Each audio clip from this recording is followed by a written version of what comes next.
Hello. Hello, sound. Yan.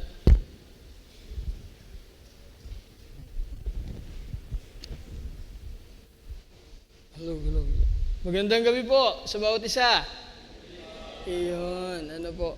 Salamat po sa Panginoon at tayo ay naririto ngayong gabing ito para sa ating prayer meeting. Kayo po ba'y masaya na kayo nandito ngayong gabing ito sa prayer meeting? Amen. Ano po. Muli nating maiilapit ang ating mga panalangin sa Panginoon. Ano po. At ngayon, tayo po muna ay mag-aral ng salita ng Panginoon at buksan po natin ang ating mga Bible at tayo na rin po ay tumayo sa Psalms chapter 3, verse 1 hanggang verse 3. Ano po. So, ang ating pong pag-aaralan ay hanggang verse 8, pero ang ating pong babasahin na lamang ay hanggang verse 3. And say amen po kung nakita na. Amen. Ano po? Psalms chapter 3, verse 1 hanggang verse 3. Ang sabi po dito, O Lord, how many are my foes? Many are rising against me. Many are saying of my soul, there is no salvation for him in God. Verse 3, But you, O Lord, are a shield about me, my glory and the lifter of my head. Tayo po muna ay sumandaling manalangin. Ama namin Diyos, amang banal, dakila at makapangyarihan sa lahat, magandang gabi po, Panginoon, sa iyo. Lord, kami po ay muling nagpapasalamat sa iyong biyaya sa amin pong mga buhay. Salamat po, Panginoon, sa oras na ito na kami po ay makakapag-aral ng iyong salita, Panginoon. Salamat, Panginoon, na sa kabila ng napakarami naming mga kabagabagan, napakaraming mga problema, mga troubles sa buhay namin, meron kaming Diyos na maaaring lapitan, Panginoon. At bagamat kami minsan ay kailangang mag-antay, pero hindi nun maaalis ang katotohanan na ikaw ay tapat sa iyong pangako, na ikaw ay tumutugon, Panginoon. At ang iyong katugunan, Panginoon, ay laging sa aming ikabubuti, O Diyos. Amang ngayon pong gabing ito, samahan mo po't pagpalain ang bawat isa sa aming pag-aaral ng iyong salita. Katagpuin mo po kami, Panginoon. Nawa, Panginoon, ngayong gabing ito, walang ibang maitaas kundi ikaw. Ama, kami po ay inyong samahan. Ako po, Panginoon, na maghahatid ng iyong salita ay inyong linisin, Panginoon. Patawarin sa aking mga kasalanan, sa aking mga kakulangan, Panginoon, sa mga bagay na aking nagagawa, Panginoon, na hindi nakalulugod sa iyong harapan. Panginoon, patawarin mo po ako. And Lord, kaawaan mo po nawa ako at wala akong ibang maitaas ngayong gabing ito kundi ikaw, O Diyos. At bigyan mo po kami, Panginoon, ng maayos na puso, na hindi lamang ito marinig, kundi talagang may apply namin sa aming buhay ang katotohanan ng iyong salita. Ama, ikaw po ang kumatagpo sa mga kabigatan ng bawat isa at ang lahat ng ito, O Diyos, ay aming samo at dalangin sa matamis at banal na pangalan ng Panginoong Hesus. Amen at amen. Sige po, maaari na po tayong magsiupo. Yan. Maaari na pala kayong magsiupo. Mahirap pag ako umupo dito. Hindi niyo ako makikita. Ano po? So, ngayon mga minamahal, ang ating pong pag-aaralan ay may title na Leaning on God's Faithfulness. Ano po? Leaning on God's Faithfulness. Actually, mga minamahal, to be honest, hindi po ito yung una kong mensahe na aking ibabahagi sana ngayon. Ang aking sana pong ibabahagi ay mula sa Matthew chapter 5, but upon praying and upon meditating this word, binigyan ako ng Panginoon ng burden na ito ang aking dalhin ngayong gabing ito. And I believe merong tama at merong purpose ang Panginoon kung bakit niya tayo dinala ngayon dito sa mga talatang ito. Ano po? So sabi po dito, leaning on God's faithfulness. Ano po? Ang sabi po dito sa verse 1, sabi po ni King David, O Lord, how many are my foes? Many are rising against me. Para po ating maunawaan kung bakit nagkaroon ng ganyang dalangin si King David na talagang parang kung ating nanamnamin ay talagang napakabigat ng kanyang pinagdadaanan. Ano po? Ang nangyari lang naman po dyan sa tagpong yan, at makikita nyo po yan sa 2 Samuel, ano po? Si King David ay kinalaban, mga minamahal, ni Absalom. Yan. At si Absalom, mga minamahal, ay kanyang anak. Patatlo sa kanyang anak. Ano po? Napakatindi, ano? Anak po mismo ni King David ang kumalaban sa kanya. Para saan? Para agawin yung kanyang trono. Ano po? Kasi ang ginagawa po ni Absalom, Kapag may mga dadating na tao, pupunta sa kaharian para magkonsulta kay King David, hinaharang po niya. At sinasabi po niya ay parang ganito, akin na lang pong i-recreate yung kwento, basahin nyo na lamang po ang inyong mga Bible. Sabi po niya, ay nako, walang itinalagang tutulong ang hari para sa inyo. Pero kung ako, tutulungan ko kayo. At alam niyo po kung anong kanyang ginagawa? Iniuunat niya ang kanyang mga kamay at kanyang binabati at hinahalkan ng mga tao. Kinukuha niya yung loob ng mga tao. At dahil po doon, nagkaroon ng puso ng mga tao na mapalapit kay Absalom. At ang masaklap pa dito, hindi lamang si Absalom. Yung mismong mga tauhan ni David na malapit sa kanya, katulong niya sa pag-aaklas. Imagine that. Napakatindi ng nangyayari kay King David dito. At kailangan niyang tumakas dahil sabi doon sa 2 Samuel, kapag hindi tayo tumakas, mamamatay tayo dito. Bakit? Dahil lahat ng tao nagre-revolt na. Lahat ng mga tao ang sabi na, naku, wala na ang Diyos kay David. Hindi na siya kasama ng Diyos. Ang Diyos ay na kay Absalom, na palta na natin si King David. Kaya naman, sa sobrang takot ni King David, siya po ay tumakas kasama ng kanyang ilang mga alipin at mga tauhan. Mga minamahal. Kaya po dito sa verse 1, kung ating nanamnamin, ang sabi ni King David, Lord, how are they increased that trouble me? Many they that rise up against me. Siya'y umiiyak sa Panginoon. At maaring dito, hindi niya na maintindihan ang mga nangyayari.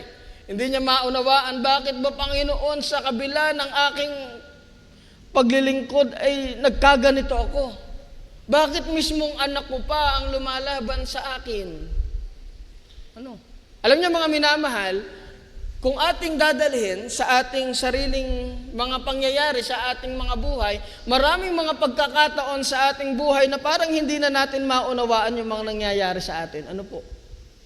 Bakit parang okay naman tayo sa Panginoon, naglilingkod naman tayo sa Panginoon, and yet dumadating yung mga pagkakataon na parang ang dami masyadong mga problema na pilit tayong ginugupo, pilit tayong pinababagsak, pilit tayong sinasaktan. May mga tao na hindi tayo maintindihan.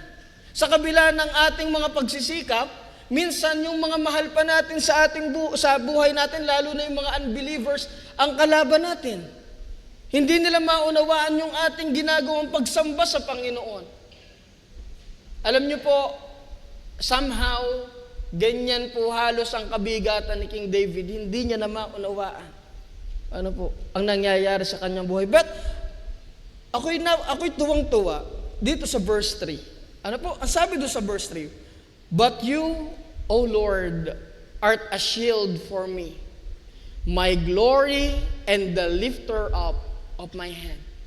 Sa kabila ng napakadaming problema na yon ni King David, sa dami ng napakaraming mga kabigatan, mga kaaway, yung anak niya lumalaban sa kanya, yung bansa nag-aaklas, yung mga kaibigan niya ayaw na sa kanya, ang sabi sa kanya, wala na sa iyo ang Diyos. Sa kabila ng mga bagay na yon, ang sabi ni King David, But thou, O Lord, art a shield. Mas pinaniwalaan niya, mas nagtiwala siya dun sa faithfulness ng Panginoon kesa sa tingnan niya yung napakadaming mga problema sa kanyang buhay. Kaya ngayon mga minamahal, ano ba yung kagandahan na kapag tayong mga mananampalataya ay madaming mga problema, pag tayong mga mananampalataya, madaming mga trouble sa ating mga buhay, ano ba yung kagandahan na tayo'y manangan doon sa faithfulness ng Diyos? Pero bago yan tingnan natin, pag sinabi po nating leaning on God's faithfulness, parang kagaya ng pag-upo nyo ngayon. Yung pag-upo nyo dyan sa inyong mga upuan, talagang kayo ay buong pagtitiwala na hindi kayo ibabagsak ng upuan na yan. Meron yan tulog pa sa sobrang pagtitiwala. Yung talagang ikaw ay wala kang kaduda-duda, ikaw ay nananampalataya 100% pag upo mo dyan, ibinibigay mo ang buong ikang ay bigat mo sa pinag-uupuan mo at ikitiwalang-tiwala na kaya ka niyang saluhin. Ganon din po ang leaning on God's faithfulness. na sa kabila ng mga kabigatan, pag lumapit ka sa Diyos, ikaw ay buong pananampalataya na nagtitiwala na kaya kaniyang ingatan at kaya kaniyang hawakan. Ano mga minamahal? Ngayon, ano yung kagandahan nun? Una mga minamahal, it changes our perspectives. Alam niyo mga minamahal, aminin man natin o sa hindi, kapag nasa gitna na tayo ng problema, nag-iiba na yung ating tingin sa buhay. So pag nasa gitna na tayo ng mga bagay na hindi natin maintindihan, nagkakaroon na tayo ng mga doubts. Kapag nandoon na tayo sa punto na tayo na ang sinusubok ng mga problema at hindi na natin maunawaan kung ano baga nangyayari, doon na tayo nagkakaroon ng malabong pagtingin sa kabutihan ng Diyos. Doon na tayo nagkakaroon ng malabong pagtingin sa plano niya sa ating buhay. Na Panginoon, ako baga talaga yung tinawag, bakit ganito, Panginoon? Panginoon, ako ba talaga nandiyan ka ba talaga? Bakit ganito, Panginoon? Pero alam niyo mga minamahal, once na tayo doon sa kabila ng mga problema na mas pinili nating magtiwala sa Diyos, papalitan ng Panginoon kung paano natin tinitingnan ang mga bagay-bagay sa ating buhay. Una mga minamahal, it brings back our attention towards God's promises. Ano po? God's promises of protection is always there. But sometimes, because of so many troubles that comes our way, na itutulak tayo nito mga minamahal sa pag-iisip na parang hindi ko naman kasama ang Diyos. Parang hindi naman tunay yung sinabi niya na they that wait upon the Lord shall renew their strength. Kasi ako naman nag-aantay sa Panginoon, bakit parang pahina ako ng pahina? Yung sabi ng Panginoon, He is our ever-present help in times of trouble. Bakit kahit ako'y umiiyak at lumuluhod, bakit parang walang nakikinig sa aking mga panalangin? Alam niyo mga minamahal, at those moments ng buhay mo, mas kailangan mong itingin ang pagtitiwala mo sa Panginoon. Bakit? Dahil dadalhin ka nito pabalik doon sa mga pangako ng Diyos. Sabi po ng Isaiah chapter 50, sino sa inyo ang sumusunod sa Panginoon at sumusunod sa tinig ng kanyang lingkod at lumalakad sa kadiliman at walang liwanag? Napaka-ironic. Ano po? Sumusunod siya sa Panginoon, sumusunod sa tinig ng kanyang lingkod, sa lingkod ng Panginoon, and yet lumalakad sa kadiliman at walang liwanag. Sa kabila ng kanyang pagtatapat, parang mas lalong dumami ang problema.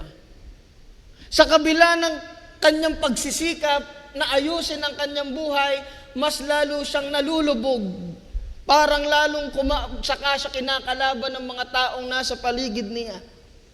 Sa kabila ng kanyang pagsisikap sa paglilingkod, parang walang nangyayari. Anong sabi ng Isaiah? Tumiwala siya sa kanyang Panginoon at manangan sa kanyang Diyos. Alam niyo mga minamahal, doon sa mga puntos na ang Panginoon ay parang tahimik, parang hindi mo siya naririnig. Minsan doon siya mas malapit sa atin. Dahil doon niya tayo tinuturuan na lumakad hindi sa kung ano ang ating nararamdaman, kundi tinuturuan niya tayong lumakad sa ating pananampalataya. Kasi minsan ang daling lumakad pag parang ramdam mo ang Diyos. Ba't pa pag parang okay ang lahat, wow, ang sarap maglingkod. Ay kapag nagkaroon na ng persecution, kapag ka parang lahat ng effort mo walang nangyayari, kapag ka lahat ng iyong ginagawang paglilingkod o lahat ng ginagawa mong pagtatapat sa Diyos, parang puro na lamang problema ang nakikita mong nagiging kapalit, lalakad ka pa rin ba sa Panginoon? Magtitiwala ka pa rin ba sa Panginoon? Kapag ikaw ay nananalangin at parang ang pakiramdam mo yung nasa bubong lang yung iyong pinapanalangin, ano po? Nararamdaman niyo ba yun minsan? Yung pagiging nananalangin pero parang, di ko naman, lugayo, parang nasa bubong, pwede ko pa sungkitin pabalik Ano po? Magpe-pray ka pa rin ba? Kapag pagkabukas mo ng Bible, nakalimang chapter ka na, hindi ka pa kinakausap ng Panginoon, magbabasa ka pa rin ba? Kapag lahat nung nabasa mong pangako ng Diyos ay taliwas sa nararanasan mo, mananalig ka pa rin ba? Sometimes, doon sa mga ganong moment, doon natin kasama ang Diyos dahil doon niya tayo sinusubok na lumakad sa pananampalataya. At ang kailangan lamang natin ay ang mag-lean on sa kanyang katapatan. Ang laging humilig na ang Diyos ay tapat. Ang Diyos ay mabuti kahit hindi ko nauunawaan, alam ko ang Diyos ay mabuti. Sabi nung isang awit ay, when you can't trace His hands, trust His heart. Ano po? Kapag hindi mo nakikita ang kamay ng Diyos, magtiwala ka sa puso ng Diyos. Sapagkat ang Diyos natin ay banal at matuwid. Ngayon mga minamahal, hindi lamang po, it will bring us back or our attention toward God's promises, but also it brings back our attention in remembering previous goodness of God. Mga minamahal, alam nyo, ang masaklap sa atin, naging mabuti ang Diyos. Pero kapag nagka-problema na, nalilimutan na natin yun. Naging tapat sa atin ang Diyos. Ilang beses na tayo niligtas ng Panginoon sa mga problema. And then kapag meron na ulit problema, nakakalimutan natin kung gaano naging matapat ang Panginoon. Sana wag po tayong ganun. Alam niyo mga minamahal, yung mga blessing, yung mga pagsama sa iyo ng Diyos, yung mga katapatan ng Diyos na ginagawa sa iyo ngayon, yan po sana ibinabaon natin. Na sa gitna ng mga problema, yan ang iyong daladala. Naalala ko yung isang missionary na siya'y papatayin, siya'y matanda na siya'y pinapersecute at papatayin siya dahil ng kanyang faith. Ngayon ang sabi sa kanya, itatwa mo ang Diyos mo, bubuhayin ka namin. Sabi niya, buong buhay ko naging tapat ang Panginoon sa akin. Bakit ko siya itatatwa? Alam niyo mga minamahal, sana doon sa mga pagkakataong hindi mo nauunawaan ng Diyos, balikan mo kung paano siya naging mabuti sa buhay mo. Doon sa mga puntong parang hindi mo nauunawaan kung anong ginagawa niya sa buhay mo, sana balikan mo nung panahong ikaw ay unbeliever pa niya't hinahawakan at inaalalayan ka niya. Alam niyo po ba yun? Kahit nung tayo mga unbeliever, nagiging tapat sa atin ang Panginoon. Hanggang sa dalhin niya tayo sa panahon kung kailan tayo masasave. Sa araw ng ating kaligtasan. Kaya nga po ang sabi ng Romans, all things work together for good. Lahat ng mga bagay inaalaw ng Panginoon na mangyari sa iyo para sa ikabubuti mo. Minsan kaya may mga mananampalataya na kaya sila nakakilala sa Diyos dahil dumaan sila sa pagkakasakit. Pangit tingnan. Pangit tingnan. Pero doon sa pagkakasakit na yun, doon sila kinatagpo ng Diyos. Kaya naman, yung pagkakataon na yun sa buhay nila ay daladala nila, kaya kapag dumaan sila sa mabigat na pagsubok, yun ang kanilang laging inaalala. Ang Diyos ay naging tapat sa akin. Tatanungin ko kayo, saan ka na iniligtas ng Panginoon? Bukod sa kaligtasan ng kaluluwa, ha? Ngayon tayo mga mananampalataya na, saan kang bagay iniligtas ng Diyos? Yung akala mo wala na talaga, dead end na.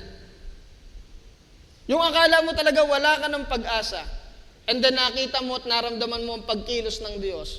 Meron po ba kayong naaalalang ganyang bagay? Ngayon yun ang balikan mo kapag nandoon ka sa mga pagkakataong ang daming pagsubok sa iyong buhay. Kagaya po ng ginawa dito ni King David. Ang sabi po dito ni King David, but you, O Lord, are my shield. Sabi po doon sa verse 4, I cried aloud out to the Lord, and He answered me from His holy hill. I lay down and sleep. I woke again, for the Lord sustained me. Ang lagi niyang naaalala, ang lagi niyang binabalik-balikan, yung nagiging kabutihan at naging kabutihan sa Kanya ng Diyos. Ngayon mga minamahal, hindi lamang po it changes our perspective, but it also guides our response. Yung pag-response natin sa mga problema ng buhay. Hindi yung mga minamahal, kasi minsan tayo pag may problema, saka tayo hindi nasimba Pagka meron na tayong kabigatan, saka tayo nawawala sa Panginoon. Baliktad. Dapat kapag may problema ka, lalo kang lumapit sa Panginoon. Kapag may kabigatan ka, lalo kang lumuhod sa Kanya. Ang ating pong topic for this month is spiritual enrichment. Spiritual enrichment. At mahahalata mo yung isang taong talagang matured sa pananampalataya niya, yung kapag may problema, siya'y palapit sa Panginoon. Hindi palayo. Maaring madami kang alam patungkol sa Panginoon. Pero kamusta ka kapag may problema ka na? Yung bang lahat ng alam mo sa Panginoon ay dinadala ka palapit sa Kanya? O dinadala ka nang wala lang? Hanggang sa ikay lumayo na. At parang yun pa naging dahilan para maging matigas ang iyong puso. Akala ko baga Panginoon na ikaw ay ganito.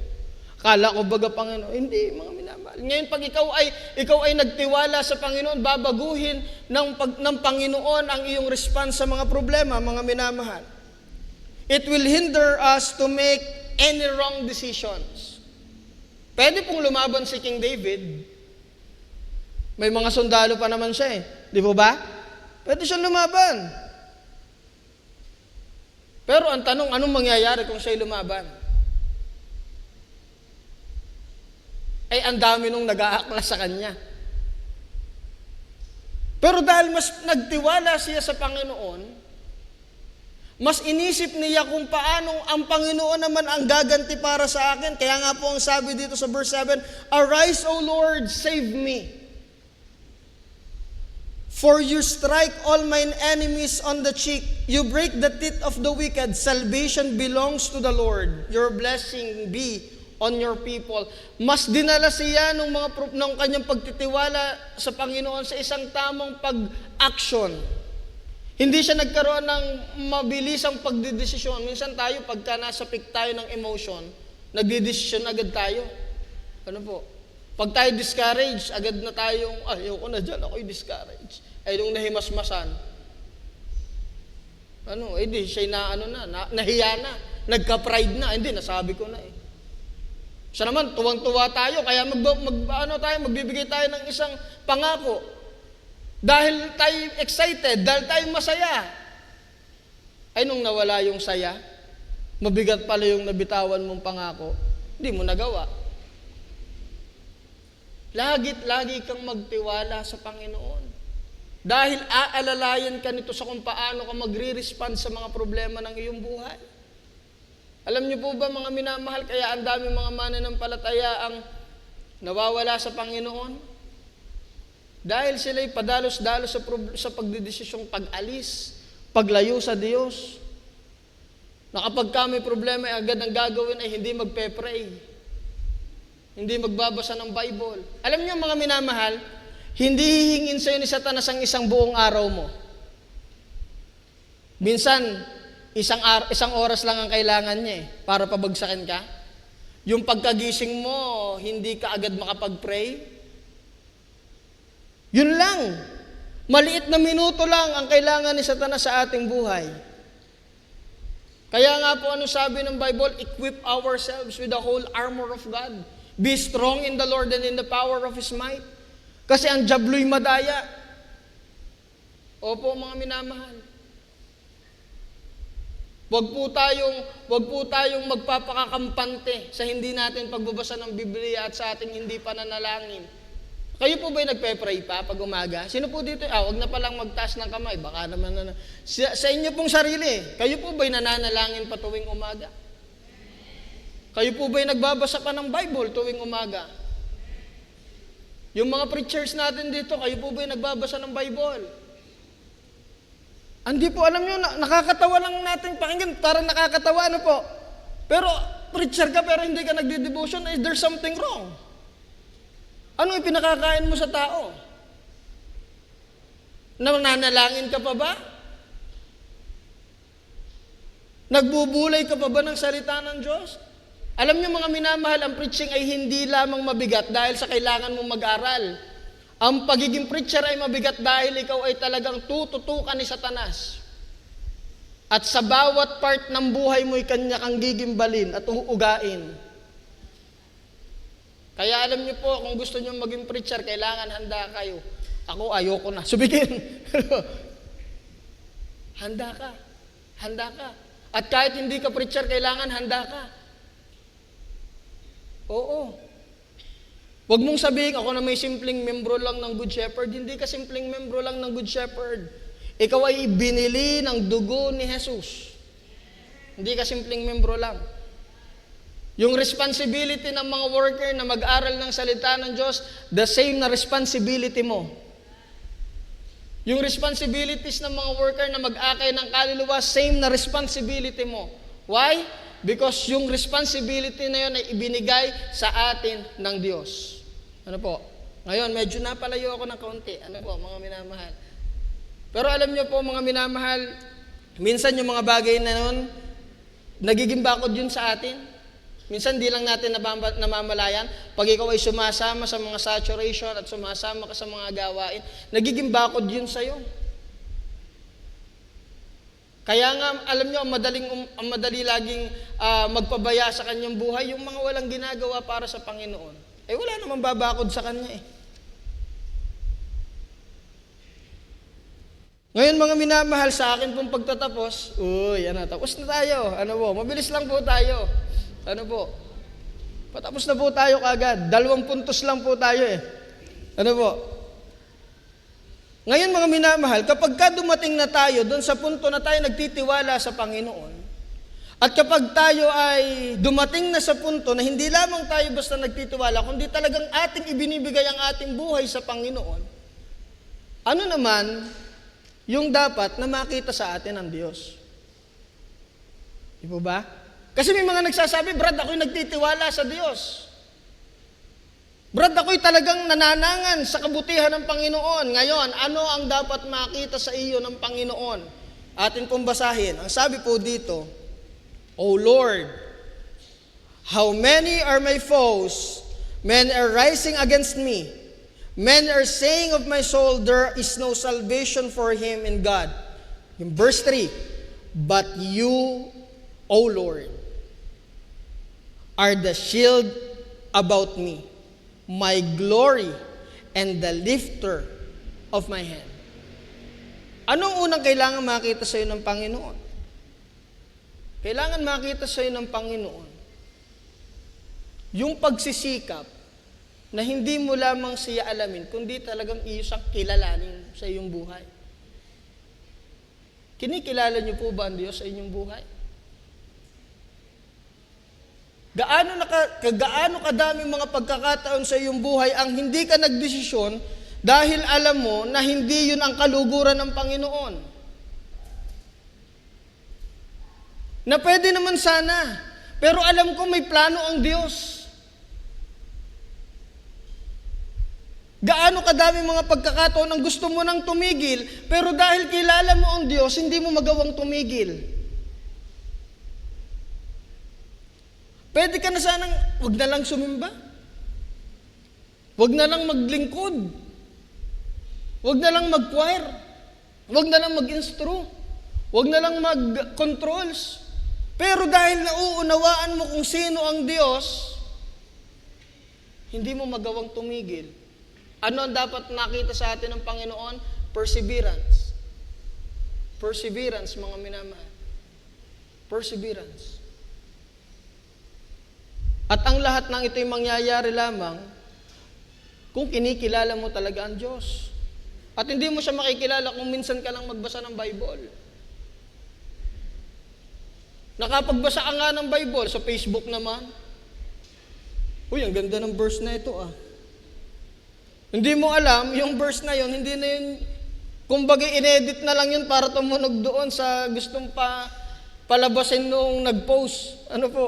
Minsan mag-iingat din po kayo ha.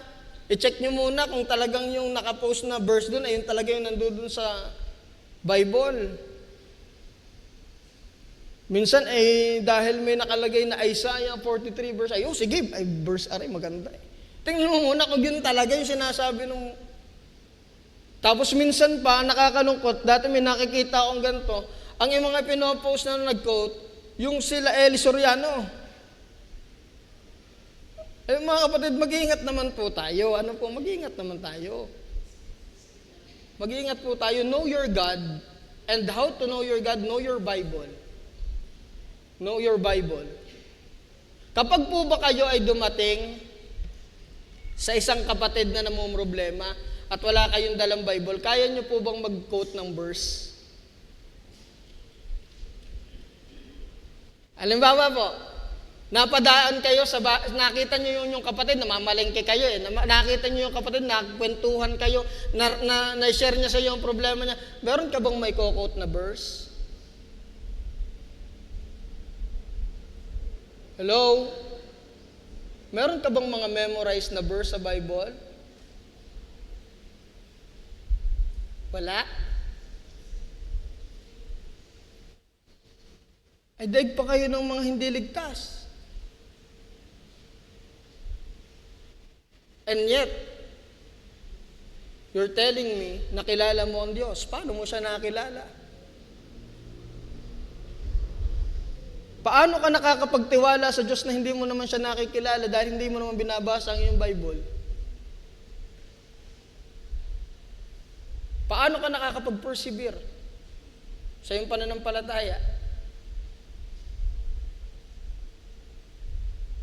Alam niyo mga minamahal, tatapusin ko na po dito. Dahil hanggang kailan mo hahayaan na ganyan pa din ang level ng iyong spirituality?